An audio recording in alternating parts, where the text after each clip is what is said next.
الحمد لله وكفى وسلام على عباده الذين اصطفى أما بعد أعوذ بالله من الشيطان الرجيم بسم الله الرحمن الرحيم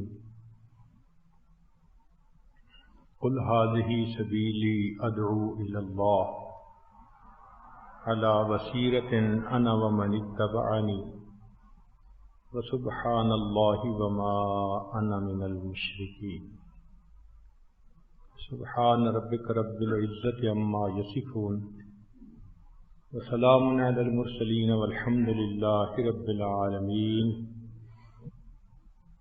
اللهم صل على سيدنا محمد وعلى آل سيدنا محمد وبارك وسلم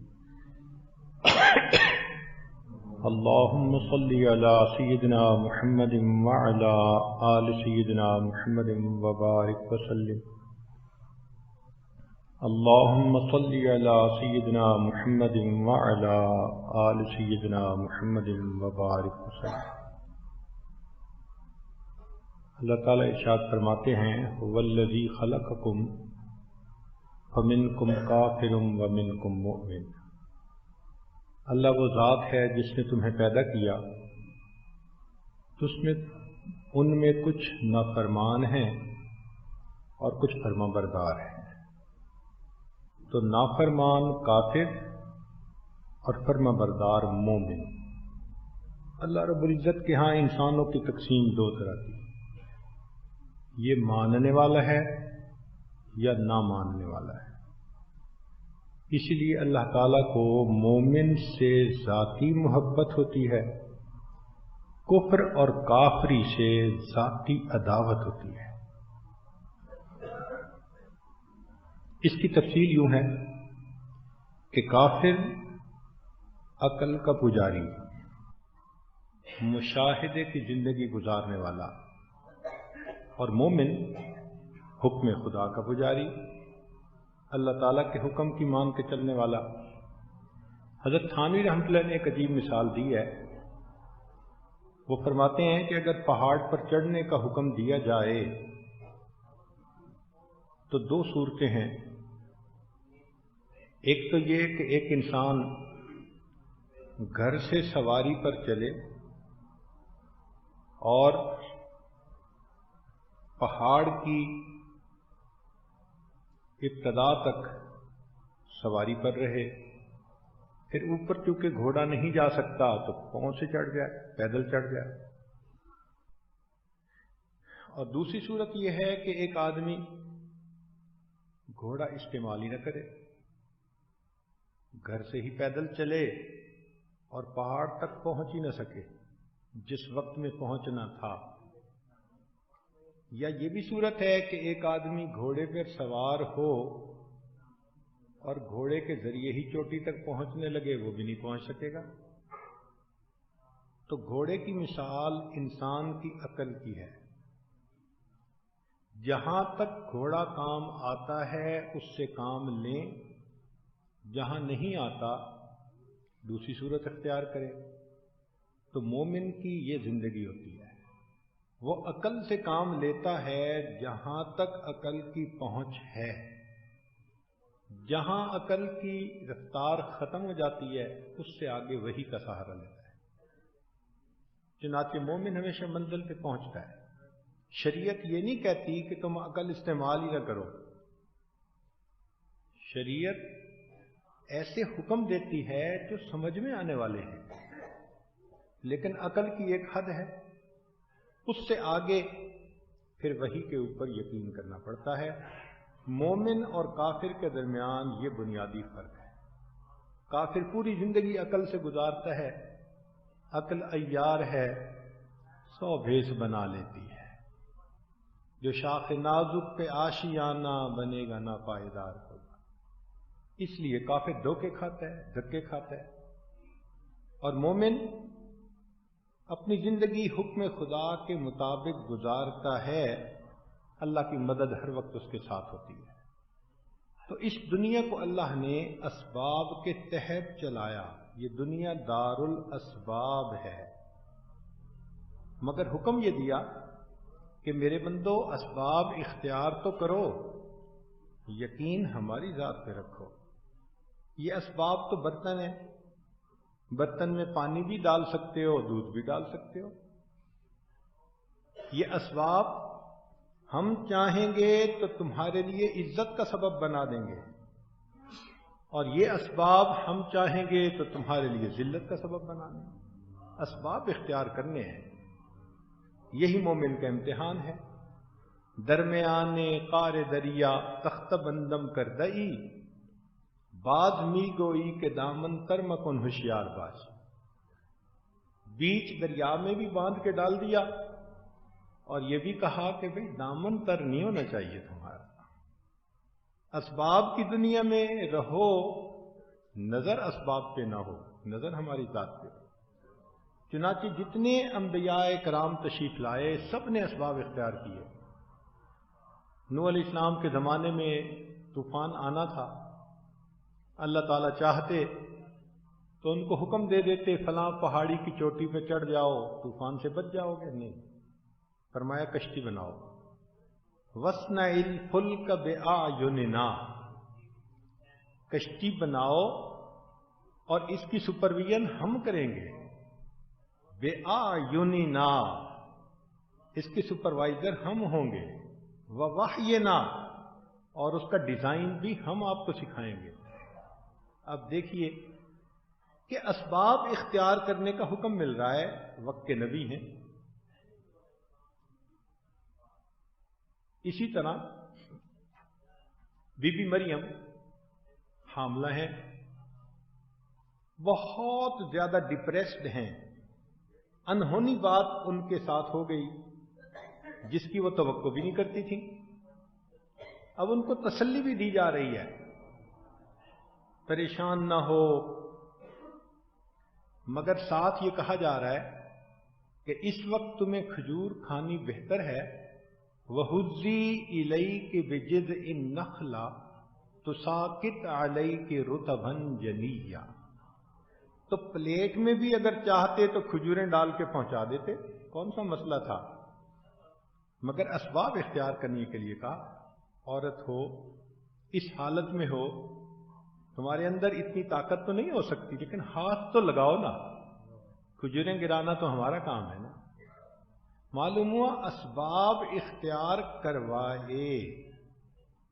سیدنا یوسف علیہ السلام نے دیکھا کہ دروازے بند ہیں، ایک بچے کو بھی کہیں کہ بند دروازے کی طرف دوڑو تو وہ کہے گا کھلے تو دوڑوں نا، مگر اللہ کے پیارے نبی صلی اللہ علیہ وسلم بند دروازے کی طرف دوڑتے ہیں۔ قدم اٹھانا آپ کا کام، بند دروازوں کو کھولنا ہمارا کام۔ نبی علیہ الصلوۃ والسلام کی زندگی ظاہر میں اتنی سادہ اور عوام الناس کے مطابق تھی کہ کافر لوگ کہتے تھے مال حاضر رسول، یہ کیسا رسول ہے، یاکل الطعام و یمشی فی الاسواق، کھانا کھاتا ہے، گلی بازار میں چلتا ہے، اس کی زندگی تو بالکل عام بندے کی سی ہے۔ اور یہی کمال تھا کہ اسباب ایسے اختیار کرے کہ دیکھنے والے کو پتہ نہ چلے، مگر اسباب اختیار کرنے کے بعد نگاہیں اللہ رب العزت کی ذات کرو، نتیجہ ادھر سے دیکھے، یقین رکھے وہ چاہیں تو اس میں میرے لیے نفع ڈالیں گے، وہ چاہیں تو اس میں میرے لیے نقصان ڈالیں گے۔ تو کٹ دی اسٹوری شارٹ کہ اللہ سب کچھ کر سکتے ہیں چیزوں کے بغیر، اور چیزیں کچھ نہیں کر سکتی اللہ کے بغیر۔ دودھ پیتا ہے بندہ، صحت ہوتی ہے، موٹا تازہ، وہی دودھ پیتا ہے، فوڈ پوائزننگ ہو کر اس بندے کی موت واقع ہو جاتی ہے۔ تو چاہا تو دودھ کو زندگی دینے کا سبب بنا دیا، اور جب چاہا دودھ کو موت کا سبب بنا دیا۔ یہ اس مالک الملک کا اختیار ہے۔ اس لیے فرمایا کہ تم اسباب پر تکیہ نہ لگا لو، یقین نہ بنا لو، یقین اللہ کی ذات پہ ہونا چاہیے۔ ذرا غور کی کہ اللہ رب العزت نے فرعون کو ملک و مال دیا، تو وہ اس کے لیے ذلت کا سبب بنا، اور اللہ تعالیٰ نے یوسف علیہ السلام کو ملک و مال دیا تو وہی ان کے لیے عزت کا سبب بنا۔ قارون کے لیے زمین پھٹی تو ذلت کا باعث بنی، اسماعیل علیہ السلام کے لیے زمین پھٹی تو زمزم نکلا ان کے لیے عزت کا باعث بنی۔ عمل تو ایک جیسا ہی ہے۔ تو صاف پتہ چلتا ہے کہ یہ اسباب برتن ہیں، اللہ تعالیٰ جو چاہتے ہیں اس میں ڈال دیتے ہیں۔ اسی لیے راحت دین کے ساتھ آئے تو عزت، جیسے سلیمان علیہ السلام کو، راحت دین کے بغیر آئے جیسے نمرود کے پاس تو اس کے لیے ذلت کا سبب بنی۔ یوسف علیہ السلام کے بھائیوں نے دین سے ہٹ کے تدبیر کی تو ذلت ملی، اور یوسف علیہ السلام نے دین کے مطابق تدبیر کی، بھائی کو رکھنے والی، ان کے لیے عزت کا سبب بنی۔ تو پیمانہ ہمارے سامنے دین ہے، اس کے مطابق ہم نے زندگی گزارنی ہے۔ یہ دنیا کے مال پیسے کا زیادہ ہونا یا نعمتوں کی بہتات ہونا، بارش ہونا، یہ کسی کے لیے قبولیت کی دلیل نہیں ہے۔ ہم اپنے گھروں میں دیکھتے ہیں کہ گھر میں کسی نے اگر طوطا پالا ہو تو اس کو بھی خوراک دیتے ہیں، مگر خوش ہو کر کہ یہ اللہ کا لفظ بولتا ہے، اور کبھی چوہے پکڑنے کے لیے اس کو بھی خوراک دیتے ہیں، مگر چوہے کو خوراک اس کے لیے ایک تدبیر ہوتی ہے، غصہ ہوتا ہے کہ اس کو مارنا ہے، تو خوراک دونوں کو ملی، مگر ایک کے لیے رحمت بنی، ایک کے لیے زحمت بنی۔ تو فقط خوراک کو دیکھ کر تو نتیجہ نہیں نکال سکتے۔ تو کسی پر بہتات ہو مال و دولت کی تو یہ کوئی دلیل نہیں اس کی قبولیت کی۔ تاہم اللہ رب العزت نے قرآن مجید میں کافروں کو جو دنیا کی نعمتیں دیں تو ان کا نام رکھا فتح ابواب، علمی نکتہ ہے۔ کافروں کو جو اللہ رب العزت نے دنیا کی نعمتیں دیں تو ان کا نام کیا رکھا؟ فتح ابواب۔ ارشاد فرمایا فلما نسوا ما ذکروا به فتحنا علیہم ابواب کل شیء۔ تو یہ فتح ابواب ہے، اور ایمان والوں کو اللہ نے جو نعمتیں دیں تو اس کا نام رکھا فتح برکات۔ وَلَوْ أَنَّ أَهْلَ الْقُرَىٰ آمَنُوا وَاتَّقَوْا لَفَتَحْنَا عَلَيْهِمْ بَرَكَاتٍ مِّنَ السَّمَاءِ۔ یہاں بھی چیزیں مل رہی ہیں، یہاں بھی فرمایا یہ فتح ابواب ہے، مل رہی ہیں، انجام برا ہونا ہے ان کا۔ متقیوں کو بھی وہی چیزیں مل رہی ہیں، فرمایا یہ فتح برکات ہے اور عزتیں ملیں گی ان کو۔ اسی لیے تکلیف مومن پہ بھی آتی ہے، کافر پہ بھی آتی ہے، مگر تکلیف کے انجام میں فرق ہوتا ہے۔ اللہ رب العزت نے کافر کو جو دنیا میں تکلیف دی تو اس کا نام عذاب رکھا، فرمایا وَلَنُذِيقَنَّهُم مِّنَ الْعَذَابِ الْأَدْنَىٰ دُونَ الْعَذَابِ الْأَكْبَرِ لَعَلَّهُمْ يَرْجِعُونَ۔ جو کافروں کے اوپر تکلیف آتی ہے فرمایا عذاب ہے، كَذَٰلِكَ الْعَذَابُ وَلَعَذَابُ الْآخِرَةِ أَكْبَرُ۔ اور یہی تکالیف ایمان والوں پر بھی آتی ہیں، مگر اس کا نام اللہ رب العزت نے ابتلا رکھا۔ یہ تو آزمائش ہے، ہم اپنے پیاروں کو آزما رہے ہیں ان کے درجات بڑھانے کے لیے اور ان کے راستے کھولنے کے لیے۔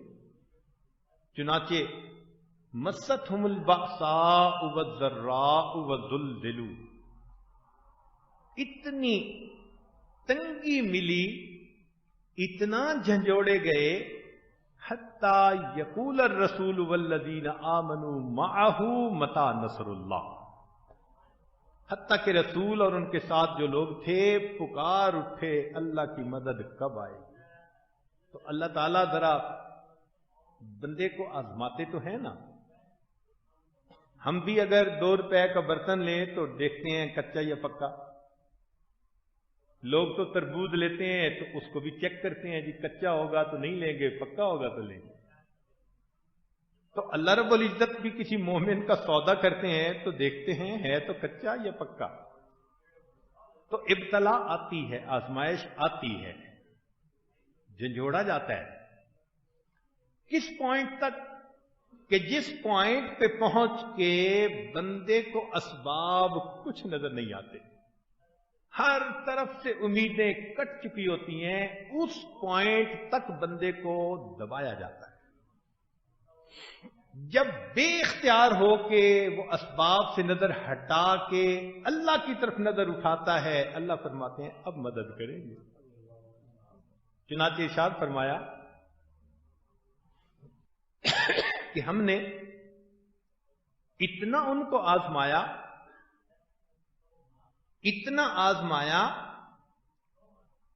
کہ حتی اذا استیأس الرسل، حتیٰ کہ جب رسول مایوس ہونے لگے. یہ لفظ استعمال کرنے کو دل نہیں چاہتا، سمجھانے کے لیے استعمال کر رہے ہیں. یہ حالت ہو گئی تھی کہ نا امیدی سی ہونے لگ گئی، پتہ نہیں کیا بنے گا، کب اللہ کی مدد آئے گی. وَظَنُّوا أَنَّهُمْ قَدْ كُذِبُوا، اور وہ گمان کرنے لگے کہ شاید ہمیں جھٹلا دیا گیا. اللہ فرماتے ہیں جاءہم نصرنا، پھر ہماری مدد آئی. تو مدد اللہ کی ایسے پوائنٹ پہ آتی ہے جہاں پہنچ کے مومن یوں سمجھتا ہے کہ بس اب تو ہم رگڑے گئے. مگر جس کو اللہ کے وعدوں پہ یقین ہوتا ہے اس کو امید تو رہتی ہے. ظاہر میں نظر کچھ نہیں آ رہا ہوتا، مگر اللہ رب العزت ان کے دل میں تسلی ڈال دیتے ہیں کہ اللہ کی مدد آ کر رہے گی. چنانچہ یقین والا بندہ جب قدم اٹھاتا ہے اللہ تعالیٰ کامیابی دیتے ہیں. ابراہیم علیہ السلام یقین لے کر آئے تو نمرود کا کارخانہ ٹھپ ہو گیا. صحابہ رضی اللہ عنہم یقین کو لے کر آئے تو کیسر و کسرا کا کارخانہ ٹھپ ہو گیا. جب بھی یقین والا آئے گا اللہ رب العزت کی مدد کے ساتھ ہمیشہ منزل پہ پہنچے گا. چنانچہ رب کریم کے پیارے حبیب صلی اللہ علیہ وسلم نے 10 سال صحابہ کا ایمان بنایا. فرماتے تھے تعلمنا الایمان ثم تعلمنا القرآن، ہم نے ایمان سیکھا، سمجھایا دیکھو احفظ اللہ یحفظ کا، احفظ اللہ تجدہ تجاہ کا. ارشاد فرمایا کہ دیکھو وَإِذَا سَأَلْتَ فَاسْأَلِ اللَّهَ وَإِذَا اسْتَعَنْتَ فَاسْتَعِنْ بِاللَّهِ وَاعْلَمْ أَنَّ الْأُمَّةَ لَوِ اجْتَمَعَتْ عَلَىٰ أَن يَنفَعُوكَ بِشَيْءٍ لَمْ يَنفَعُوكَ بِشَيْءٍ إِلَّا قَدْ كَتَبَ اللَّهُ لَكَ وَلَوِ اجْتَمَعُوا عَلَىٰ أَن يَضُرُّوكَ بِشَيْءٍ لَمْ يَضُرُّوكَ إِلَّا بِشَيْءٍ قَدْ كَتَبَ اللَّهُ عَلَيْهِ رفعت الاقلام وجفت الصحف. یہ کیا پیغام تھا؟ یہ ایمان تھا کہ ساری دنیا اکٹھی ہو جائے نقصان پہنچانے پہ، اللہ نہ پہنچانا چاہیں بال بھی کا نہیں کر سکتے. ساری دنیا نفع پہنچانے پہ آمادہ ہو جائے، اللہ نہ چاہیں وہ تمہیں فائدہ نہیں پہنچا سکتے. تم اللہ پہ نظر رکھو تو حکم چلے گا اللہ کا، تب تمہیں کامیابی ہوگی. اسی لیے صحابہ رضی اللہ عنہم کی پوری زندگی ہمارے لیے سبق ہی سبق ہے. ایک نقطہ سمجھیے کہ اس دنیا میں جو انبیاء کرام آئے وہ 1,24,000. نبی علیہ السلام سے صحابی نے پوچھا، آپ نے بتلایا کہ 1,24,000 انبیاء آئے، اور صحابہ کی تعداد وہ بھی اسی کے برابر 1,24,000. ہوا یہ کہ اللہ رب العزت نے نبی علیہ الصلوۃ والسلام کو تمام انبیاء کے کمالات کا جامع بنا دیا. حسن یوسف، دم عیسیٰ، ید بیضا داری، آنچ خوباں ہمدارند تو تنہا داری. تمام کمالات نبی علیہ السلام میں جمع فرما دی. اب نبی علیہ السلام نے اپنے صحابہ کو وہ کمالات منتقل کیے تو ہر صحابی کسی نہ کسی نبی علیہ السلام کے روحانی کمالات کا وارث بنا. اس لیے نبی علیہ السلام نے فرمایا اصحابک النجوم بأیہم اقتدیتم اہتدیتم. میرے صحابی ستاروں کی مانند ہے، جس کی تم پیروی کر لو گے ہدایت پا جاؤ گے. کیونکہ ہر صحابی کسی نبی کے کمالات کا ضامن تھا، جانشین تھا. چنانچہ صحابہ رضی اللہ عنہم کی زندگیاں ہمارے لیے نمونہ ہے. مثال سنیے، ایک آدمی اللہ کے راستے میں خرچ کرنا چاہتا ہے تو 4 پاسبلٹیز ہیں. ایک پاسبلٹی تو یہ ہے کہ جتنا ہے سارا ہی اللہ کے راستے میں خرچ کر دے. دوسری صورت یہ ہے کہ آدھا ضرورت کے لیے رکھ لے، آدھا اللہ کے راستے میں خرچ کر دے. ایک تیسری پاسبلٹی ہے کہ اللہ نے بہت دیا تو پھر دونوں ہاتھوں سے اللہ کے راستے میں خوب لٹائے. اور ایک صورت یہ ہے کہ ہے ہی کچھ نہیں دینے کے لیے، فقیر آدمی ہے. تو 4 پاسبلٹیز ہو سکتی تھیں. صحابہ رضی اللہ عنہم میں یہ چاروں مثالیں موجود ہیں. فرمایا جس میں اتنی محبت ہے کہ سب کچھ فدا کرنا چاہتا ہے، عاشق صادق ہے، عشق نبوی میں بھر گیا. فرمایا ابوبکر صدیق کی مثال دیکھو، اپنے گھر میں ایک سوئی بھی نہ رہنے دی. فرمایا کہ ہاں اگر تم آدھا آدھا کرنا چاہتے ہو تو عمر فاروق لانو کی مثال تمہارے سامنے ہے. اور اگر اللہ نے تمہیں ملٹائی ملینر بنایا تو بھائی عثمان غنی لانو کی مثال سامنے ہے. اور اگر تم فقیر ہو تو علی المرتضی لانو کی مثال سامنے. پوری زندگی ان پر زکوٰۃ ہی فرض نہیں ہوئی. تو معلوم ہوا کہ صحابہ کے جو اعمال تھے ہمارے لیے وہ معیار بن رہے تھے. اصل میں ہمیں عمل میں تفاوت نظر آتا ہے، مگر اللہ نے ہمارے لیے آسانیاں کر دی. جس کی صورتحال جیسی ہو وہ اسی پر عمل کر لے، اللہ کیا قبول ہو جائے. ایک بات پہ سب نے عمل کرنا ہوتا تو مصیبت ہو جاتی. دیکھیں، امیر بندے کو کہا جاتا کہ جی پیوند والے کپڑے پہنو تو وہ کہتا عجیب دین ہے، میں افورڈ کر سکتا ہوں، میں ہزاروں روپے کا قیمتی کپڑا پہن سکتا ہوں، میں وزیر ہوں، امیر ہوں، میں بادشاہ ہوں، اور یہ دین مجبور کر رہا ہے کہ نہیں تم تو پیوند لگا کے پہنو.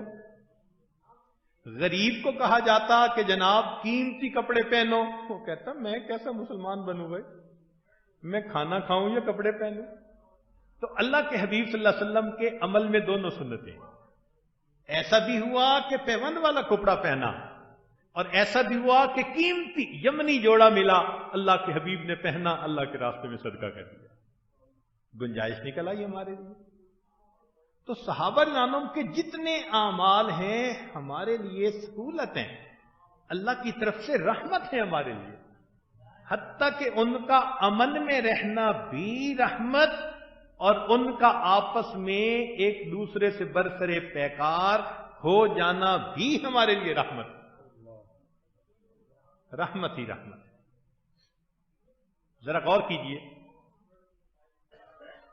صحابہ رضی اللہ عنہم کی زندگیوں میں ہمیں بہت سارے عجیب و غریب واقعات نظر آتے ہیں، مگر ہر بات کے پیچھے حکمت. مثال کے طور پہ جنگ بدر. جنگ بدر کا مظہر لا الہ الا اللہ. جنگ بدر کا مظہر کیا تھا، لب لباب کیا تھا؟ لا الہ کی تلقین، سکھانا. اسی لیے سب کو بغیر اسباب کے لے کے آئے. ادھر 1000 نوجوان لوہے میں ڈوبے ہوئے، ادھر 2 تلواریں، اور بعض صحابہ نے تو درخت کی ٹہنیاں ہاتھ میں لے لی تھی، نہتوں کو لا کے کھڑا کر دیا. حال یہ تھا صحابہ کا کہ دیکھ کے کہتے تھے کأنما یساقون الی الموت وہم ینظرون، کہ ہمیں تو گویا موت کے منہ میں دھکیلا جا رہا ہے. یہ لوگ تو ہمیں مولی گاجر کی طرح کتر کے رکھ دیں گے صبح. حالت یہ تھی، اسباب نہیں تھے، ہر طرف سے امیدیں کٹ گئی تھیں. اللہ فرماتے ہیں لقد نصرکم اللہ ببدر وانتم اذلہ، تم کمزور تھے. تو صحابہ اس وقت بہت زیادہ اسباب کے اعتبار سے کمزور تھے، مگر اللہ فرماتے ہیں وَيُرِيدُ اللَّهُ أَن يُحِقَّ الْحَقَّ وَيُبْطِلَ الْبَاطِلَ. اللہ چاہتا تھا حق کو حق دکھائے اور باطل کو باطل دکھائے. نتیجہ کیا ہوا؟ اللہ کی مدد آ گئی. تو یقین آ گیا. اگر اسباب سے لڑتے تو کہنے والے کہتے جی کہ اچھے تلوار چلانے والے تھے جیت گئے. بھئی وہاں تلواریں تھیں نہیں. اب کیسے جیتے؟ اب عقل بھی مانتی ہے کہ اللہ کی مدد ہوتی. تو جنگ احد، جنگ بدر کا مظہر کیا تھا؟ لا الہ الا اللہ کی تلقین کرنا. صحابہ کو سبق پکا یاد ہو گیا. پھر کچھ عرصے کے بعد جنگ احد. جنگ احد کا مظہر کیا تھا؟ محمد الرسول اللہ. اب اسباب بھی ہیں، لڑ بھی سکتے ہیں، شروع میں فتح بھی ہو رہی ہے، کافر بھاگ رہے ہیں. اجتہادی غلطی ہوئی، اور جن کو متعین کیا تھا پہرے پر وہ صحابہ یہ سمجھے کہ اب تو کام ختم ہو چکا، ہم کافروں کے بھاگنے کے لیے کیوں نہ ان کا پیچھا کریں. وہ نیچے اتر آئے اور اللہ نے جنگ کا نقشہ ہی بدل کے رکھ دیا. بتانا مقصد تھا کہ دیکھو اگر میرے محبوب کی اتباع میں اتنی بھی کمی آ جائے گی تو تمہارے لیے نقصان کا سبب بنے گی. تو جنگ بدر کا مظہر کیا تھا؟ لا الہ. اور جنگ احد کا مظہر کیا تھا؟ محمد الرسول اللہ. پھر تھوڑے عرصے کے بعد جنگ خندق کروا دی. اس کا مظہر کیا تھا؟ کہ اگر تم میرے حکموں پر جمے ہوئے ہو اور میرے حبیب صلی اللہ علیہ وسلم کے طریقوں پر جمے ہوئے ہو، ساری دنیا بھی تمہارے مخالف ہو کر آ جائے وہ تمہارا بال بھی کا نہیں کر سکتے. چنانچہ کیا ہوا؟ فرماتے ہیں وَرَدَّ اللَّهُ الَّذِينَ كَفَرُوا بِغَيْظِهِمْ لَمْ يَنَالُوا خَيْرًا. ہمارے ہاں بچے کسی کو کچھ نہیں نہ دینا ہوتا تو اس کو انگوٹھا دکھاتے. تو لم ینالوا خیرا کا مطلب انگوٹھا. اللہ نے سب کو نامراد واپس لوٹا دیا. ان کے ہاتھ میں ٹھینگا بھی نہیں آیا، کچھ نہیں آیا. مخلوق سے مت ڈرو. اگر تم میرے حکم مان رہے ہو اور میرے محبوب صلی اللہ علیہ وسلم کے طریقے پہ چل رہے ہو، وَلَا يَخْشَوْنَ أَحَدًا إِلَّا اللَّهِ. اس لیے لوگ آتے تھے کہتے تھے ان الناس قد جمعوا لکم فاخشوہم.